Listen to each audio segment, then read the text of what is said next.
Bonjour, bienvenue dans ce nouveau duel de campagne qui mettra aux prises aujourd'hui Céline Frébault pour le CDH. Bonjour.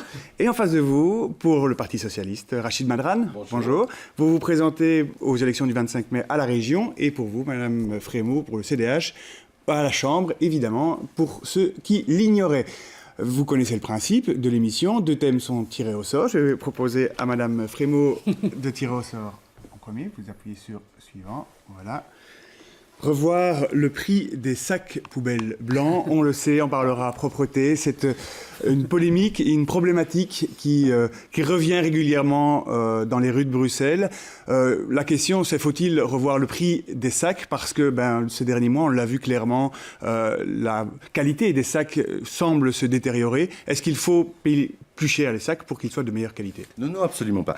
Alors, payer le sac comme ça se fait dans d'autres régions. Vous savez, au port de Bruxelles et de Saint-Pierre, le sac, l'unité est à 1 euro. Le PS est catégoriquement opposé à un sac payant. Nous, aujourd'hui, le sac à Bruxelles est à 0,09 centimes prix coûtant. Et en fait, nous, on parie sur l'effort que les gens font, la sensibilisation. Et vous savez, le tri fonctionne très très bien à Bruxelles. Alors la question des sacs qui étaient de mauvaise qualité, qu'est-ce qui s'est passé? Le prix du pétrole a augmenté et donc les fabricants ont pris les seuils minimaux comme référence. Et donc on a agi avec le gouvernement. J'ai demandé qu'on fasse des sacs plus solides et c'est en cours. C'est pas du tout lié au prix. Ceux qui veulent faire payer le prix du sac, en fait, ce qu'ils veulent, c'est dissuader les gens à travers une taxe nouvelle pour les forcer à trier mieux, etc. Nous, on pense qu'on peut trier mieux sans sac payant. Est-ce qu'on est aujourd'hui, dans l'état actuel des choses, dans la situation du coût-vérité pour les déchets? Alors, on a une position qui est différente du Parti Socialiste sur cette question parce que faire le tri, c'est fondamental. Et on sait qu'il demeure un certain nombre de soucis. Aujourd'hui, les citoyens ne sont pas incités à trier mieux. Et je pense qu'on pourrait travailler à augmenter légèrement le prix des sacs poubelles blancs et diminuer le prix des autres, les jaunes et les bleus. Et avoir vraiment un incitant qui reflète le coût vérité, comme vous venez de l'évoquer. Mais ce qui demeure aujourd'hui, et je pense que Rachid Madran partage tout à fait ce constat, c'est la nécessité de la formation des citoyens, effectivement, l'éducation, la propreté. Le tri, ça s'apprend dès le plus jeune âge, à l'école avec des modules de sensibilisation, au sein de son quartier avec des associations. Et il y a vraiment lieu de continuer à sensibiliser un maximum les citoyens bruxellois à cette question. Est-ce qu'il ne faut pas aussi rationaliser les collectes? Est-ce qu'aujourd'hui, le porte-à-porte, ça a encore une raison d'être? C'est un système qui date depuis une vingtaine d'années. C'est quelque part un luxe qu'on a. Vous savez que, par exemple, Bruxelles est la seule capitale d'Europe qui collecte en porte-à-porte du déchet vert. C'est un service public et il faut continuer à l'offrir. Mais nous sommes en train de réfléchir à de nouvelles alternatives, comme par exemple le container. C'est une des possibilités, notamment dans les grands immeubles en bas. Mais la configuration de la ville, l'urbanisation de notre ville, ce n'est pas Paris avec des grands immeubles haussmanniens, avec des concierges et des locaux de containers. Ici, le sac est encore dans certains quartiers nécessaire. Mais je veux le répéter, le PS est catégoriquement opposé au sac payant. Ça voudrait dire le rouleau à 50 euros. Vous savez, les Bruxellois payent déjà suffisamment de taxes et je ne veux pas que les gens qui ont le moins de moyens doivent encore payer plus cher pour utiliser des sacs poubelles. On se souvient de la chronique et de l'article de Jean Quatremer dans Libération intitulé « Bruxelles pas belle ». Est-ce qu'il y a des mesures structurelles à mettre en place pour rendre Bruxelles plus jolie à la vue, en tout cas? Il y a déjà un certain nombre de mesures qui ont été prises, notamment par le gouvernement bruxellois et mon collègue. Je pense que ce qu'il faut poursuivre, c'est augmenter les parcs à conteneurs, avoir cette proximité de la propreté près de chez soi, avec un objectif auquel on s'accorde probablement tous, c'est de dire dans un périmètre de 3 km, on doit pouvoir disposer d'un conteneur où on peut déposer ses déchets. C'est aussi lutter de façon constante contre les incivilités, contre les dépôts clandestins. Et moi, je suis vraiment pour une politique de tolérance zéro en la matière. Lutter contre les incivilités. Elle a parfaitement raison. Là, au partage, c'est la volonté du gouvernement, c'est notre volonté. Vous savez, il y a à la fois de l'éducation, de la sensibilisation, etc. Mais à un moment donné, il y a de la répression. On ne pourra pas mettre un agent de Bruxelles Propreté derrière chaque citoyen. Il y a 2400 agents aujourd'hui à l'agence. Il y a, vous savez, sur Bruxelles, c'est 15 agents propreté par kilomètre carré. Paris, c'est 65 agents. Donc, il faut, à un moment donné, sanctionner, et on le fait. On a organisé des opérations qu'on appelle des opérations trash, et qui ont donné des résultats exceptionnels. Mais on a, par exemple, découvert des réseaux de trafic de déchets de chantier. Et donc, les gens sont sanctionnés très durement. Vous savez que les amendes vont jusqu'à de 600 € jusqu'à 62 000 € pour quelqu'un qui jetterait des déchets de chantier dans la rue. Est-ce que Bruxelles Propreté n'en fait pas trop aujourd'hui? Est-ce qu'il ne faudrait pas envoyer quelques compétences de Bruxelles Propreté aux communes, par exemple? Écoutez, il y a eu, dans le cadre de la 6e réforme de l'État, un certain nombre de compétences en matière de propreté qui vont être transférées aux communes. Moi, je pense qu'il faut renforcer les synergies commune-région avec des déterminants forts dans l'action politique qui est menée au niveau local et au niveau régional. Mais il n'y a pas lieu de détricoter l'action de Bruxelles Propreté, que du contraire. Aujourd'hui, à Bruxelles, un arrêt de Stib, il est nettoyé par qui?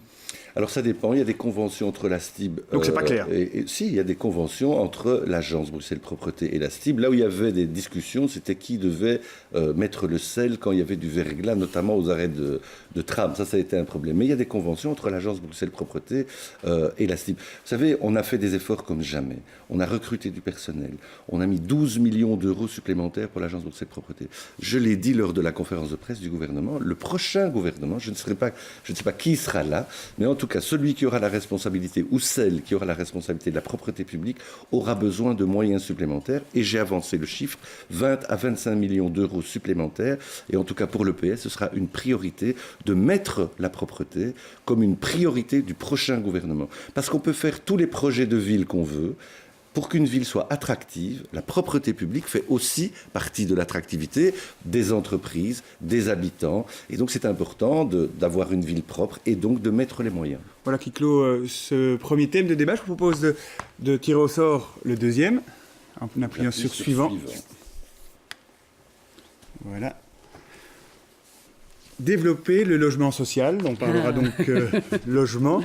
Frémo, est-ce qu'il faut continuer sur la voie utilisé jusqu'à présent, c'est-à-dire construire par le pouvoir public des logements sociaux à Bruxelles?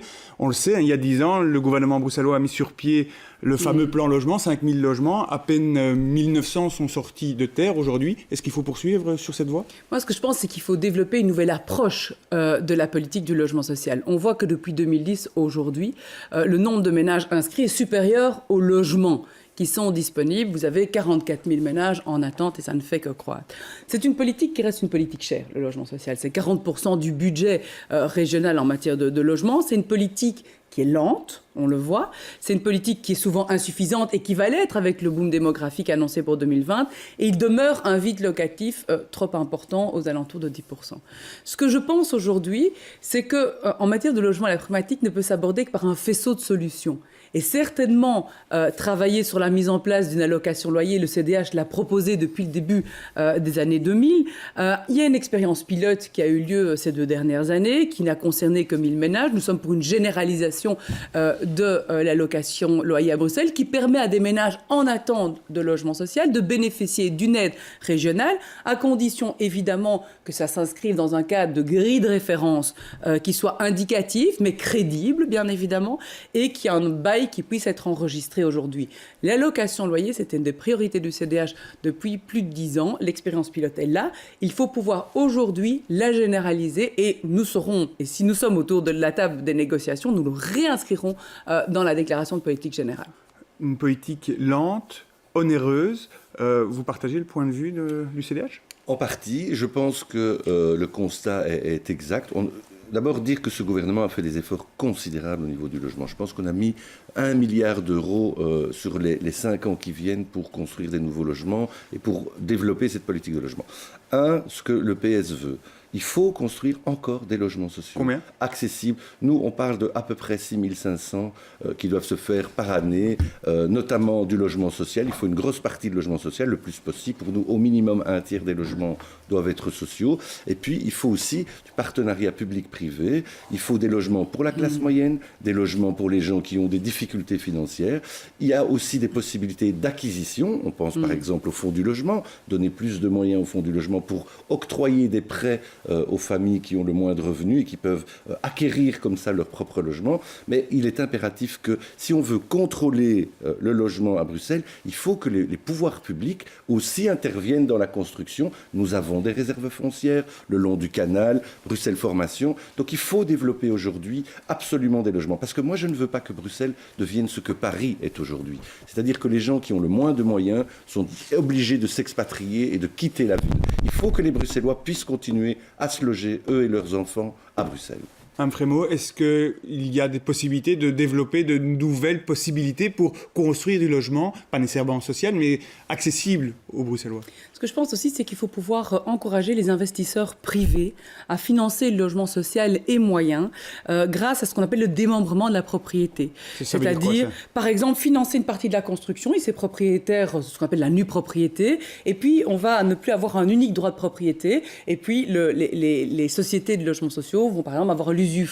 Donc je pense qu'il faut être très créatif en matière de logement social. Je pense qu'il faut doubler surtout le nombre de logements qui sont gérés par les AIS, refinancer le secteur, c'est fondamental, en fonction des besoins, de la croissance, permettre par exemple aux propriétaires privés qui vont mettre leur logement en location à travers une agence immobilière sociale, d'avoir une réduction de leurs droits de succession quand c'est l'objet de cette succession-là qui est mis au profit des agences immobilières sociales et donc de ceux qui ont moins accès au logement public. On a un peu l'impression quand même que c'est un changement de cap par rapport à ce qui s'est passé au gouvernement ces 10 dernières années. J'ai toujours plaidé, et j'étais active en commission logement avant d'être ministre de l'Emploi, pour une politique de faisceau en matière de logement, avec un logement social, avec notamment une mutation dans le logement social, et on a fait voter un texte. J'ai travaillé beaucoup sur les nouvelles formes de logement, comme logement intergénérationnel. J'avais fait inscrire dans une résolution comme telle. Booster le secteur des AIS, c'est fondamental aujourd'hui. Lutter plus efficacement aussi contre l'inoccupation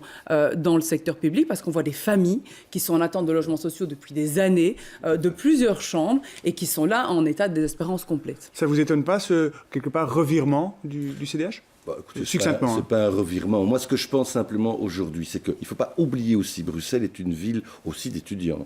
Donc il faut absolument construire des logements pour les étudiants. Et notamment, nous, on a une proposition dans le programme qui est des agences immobilières sociales étudiantes. Parce que se loger pour un étudiant à Bruxelles, c'est aussi absolument cher. Et donc il faut obliger les communes, chacune à s'affilier à une AIS, et il faut que chaque commune respecte le quota de 15% de logements sociaux sur son territoire. Sur les logements étudiants ? Tout à fait d'accord. On est tout à fait partant à travailler aussi qu'un système qui permette aux jeunes, effectivement, d'abord d'avoir ce premier ancrage à Bruxelles et puis de continuer à vivre à Bruxelles. C'est essentiel que la classe moyenne ne quitte pas Bruxelles. On a proposé de pouvoir étaler les droits d'enregistrement sur plusieurs années pour les jeunes qui vont avoir la première acquisition à Bruxelles. Donc je pense que leur permettre de venir s'établir à Bruxelles avec des systèmes avantageux, c'est leur permettre aussi de penser à continuer à s'établir à Bruxelles et c'est fondamental pour l'avenir de Bruxelles demain. Un mot de conclusion, on arrive déjà à la fin de ce duel. Un mot de conclusion pour les téléspectateurs. Pourquoi faut-il voter pour le Parti Socialiste ? Vous avez 30 secondes. Il faut voter pour le Parti Socialiste parce que c'est un parti qui aujourd'hui a envie de construire une ville qui soit accessible à tous les Bruxellois, continuer à vivre à Bruxelles, permettre à une classe moyenne de vivre et d'élever ses enfants et de pouvoir se projeter dans l'avenir. Chacun doit pouvoir continuer à habiter et à travailler dans cette région. C'est ça l'avenir d'une grande ville. Et puis penser à l'avenir et développer notre région par une série de nouveaux pôles, c'est-à-dire du logement, de l'emploi, des écoles et des crèches. C'est ça, une grande ville. Mme Frémaux, à vous la conclusion, vous avez un petit peu plus de temps de parole. Écoutez, je pense que le CDH a pu démontrer maintenant, par ses participations à différents gouvernements, la responsabilité qui a été la sienne, d'abord de traverser une crise économique et financière, de pouvoir passer au-delà d'une crise institutionnelle qui a quand même paralysé les institutions. On a pu agir dans les domaines de compétences qui étaient le nôtre. J'étais ministre de l'Emploi. Aujourd'hui, le chômage des jeunes a baissé de 37% à 29% grâce à des mesures pour lesquelles parfois il a fallu convaincre des partenaires de rendre rendre cet accompagnement plus systématisé, de permettre aussi de travailler sur un contrat d'avenir qui soit ambitieux pour Bruxelles. Et donc, nous entendons poursuivre la tâche qui est la nôtre parce qu'on est aussi un parti de synthèse qui permet parfois, dans des moments de tension, de faire diminuer cette pression et d'être très utile, je pense, sur un certain nombre de thématiques. Merci à vous deux d'avoir participé à ce duel. Merci à vous de nous avoir suivis. Le suivi de la campagne continue évidemment à 18h25 avec Jean-Christophe Peuzès qui reçoit ce soir la tête de liste à la Chambre pour le Parti socialiste, Laurette Onkelings. Quant à nous, on se retrouve demain. Au revoir.